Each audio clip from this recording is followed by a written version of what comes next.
dalam kantor Kadin ini, baik yang ada di ruang tamu maupun di lantai 2 ataupun di gudang lantai dasar, itu adalah dokumen daripada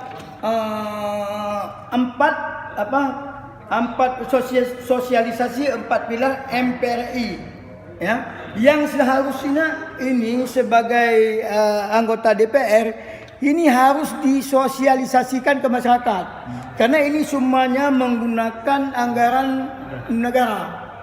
Jadi anggaran negara ini ada biaya yang dikeluarkan oleh negara, yang biaya ini untuk kegiatan yang harus dibuat di daerah pemilihan saudara Firmandes.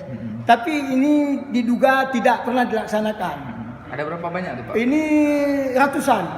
Mungkin bukan ratusan, mungkin kalau satu kardus bahannya itu ada 25 paket buku, paket ya.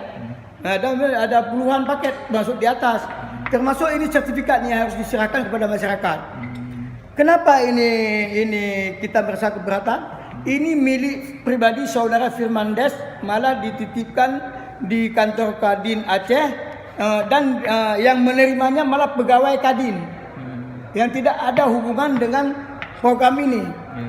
Jadi ini merugikan negara ini. Selanjutnya, karena ini pemerintah tujuannya adalah dengan ada kegiatan sosialisasi ini kepada masyarakat untuk menghambat kegiatan terorisme, separatisme, kebuat narkoba, radikalisme. Ini tujuan pemerintah, tapi ini tidak dilaksanakan oleh beliau.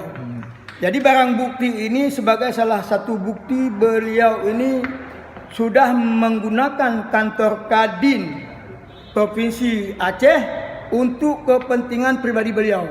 Sehingga kenapa kita mengambil alih kantor ini? Karena kita sama haknya dengan saudara Firmandes. Karena kita di sini sebagai dewan pengurus. Saya selaku salah satu wakil ketua umum Kadin Aceh. Dan saya sekarang bertanggung jawab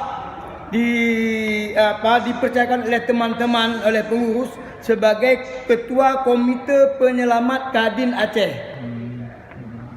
Ini mungkin yang dapat kami sampaikan.